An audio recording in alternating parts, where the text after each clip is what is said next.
JDT nyaris dimalukan NSFC. Keputusan akhir JDT versus Negeri 9, 5-3. Johor Darul Teazim, JDT, kembali melanjutkan dominasi mereka di Liga Super Malaysia, tetapi kemenangan kali ini datang dengan penuh drama.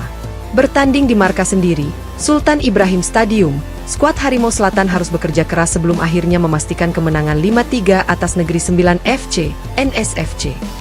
Skor akhir yang cukup mengejutkan ini membuat banyak pihak menilai JDT hampir saja dipermalukan oleh lawan yang secara di atas kertas berada jauh di bawah mereka. Babak pertama, JDT unggul cepat, tapi NSFC melawan. Seperti biasanya, JDT langsung tampil menekan sejak awal laga. Dengan dukungan ribuan pendukung fanatiknya, JDT berhasil membuka skor lebih dulu lewat aksi Bergson da Silva pada menit ke-8. Striker asal Brazil itu memanfaatkan umpan silang Arif Aiman dan dengan tenang menceploskan bola ke gawang NSFC. Namun siapa sangka, keunggulan cepat tersebut justru membuat para pemain JDT sedikit lengah. Negeri 9 yang tampil tanpa beban mulai berani keluar menyerang.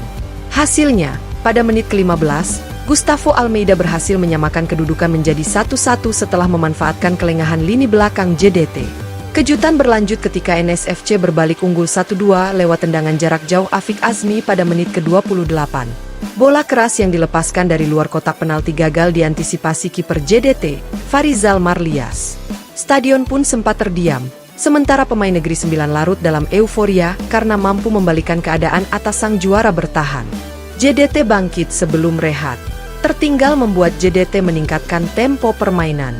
Peran Arif Aiman benar-benar menjadi pembeda. Pemain muda sensasional itu menjadi motor serangan dari sisi sayap.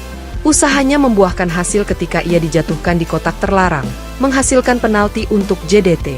Bergson kembali maju sebagai eksekutor dan dengan dingin mencetak gol keduanya, membuat skor kembali imbang 2-2 di menit ke-38. Tak berhenti di situ, JDT menutup babak pertama dengan keunggulan 3-2 setelah Leandro Velasquez mencetak gol lewat tendangan bebas indah yang menghujam pojok gawang NSFC pada menit ke-44. Babak kedua, drama gol terus berlanjut. Masuk babak kedua, JDT tampak ingin segera mengakhiri perlawanan NSFC. Mereka menekan habis-habisan dan hasilnya datang di menit ke-52 ketika Arif Aiman sendiri berhasil mencatatkan namanya di papan skor. Melalui aksi individu ciamik, ia menggiring bola melewati dua pemain lawan sebelum lepaskan tembakan keras yang membuat kiper NSFC tak berdaya. Skor pun berubah 4-2 untuk JDT. Namun Negeri 9 kembali menunjukkan mentalitas pantang menyerah. Hanya berselang 10 menit, mereka memperkecil kedudukan menjadi 4-3 lewat sundulan Harold Goulon setelah memanfaatkan tendangan sudut. Gol tersebut kembali membuat atmosfer pertandingan memanas dan publik tuan rumah mulai cemas karena pertahanan JDT terlihat rapuh. Situasi ini memaksa pelatih JDT melakukan sejumlah pergantian pemain untuk memperkuat lini belakang. Meski begitu, NSFC tetap berusaha mencari gol penyama. Beberapa peluang berbahaya tercipta, namun sayangnya penyelesaian akhir mereka kurang maksimal. Gol penentu JDT.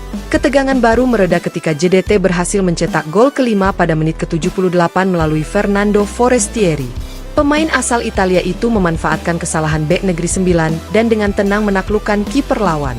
Gol tersebut menjadi penutup skor 5-3, sekaligus memastikan kemenangan untuk Harimau Selatan. Meski menang, performa JDT dalam laga ini menuai kritik.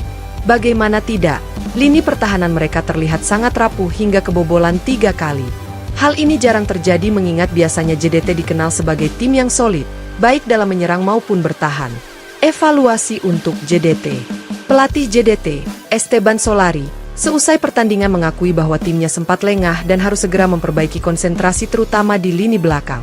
Kami memang mencetak banyak gol, tetapi kebobolan 3 kali di kandang sendiri bukanlah sesuatu yang bisa diterima.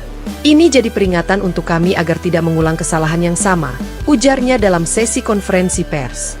Sementara itu, Kapten Negeri 9, Goulon, mengaku bangga dengan perjuangan timnya. Kami datang ke markas JDT tanpa beban, dan kami hampir saja membuat kejutan. Sayangnya kami kurang beruntung. Tapi pertandingan ini menunjukkan bahwa kami bisa bersaing melawan siapapun, ucapnya. Kesimpulan.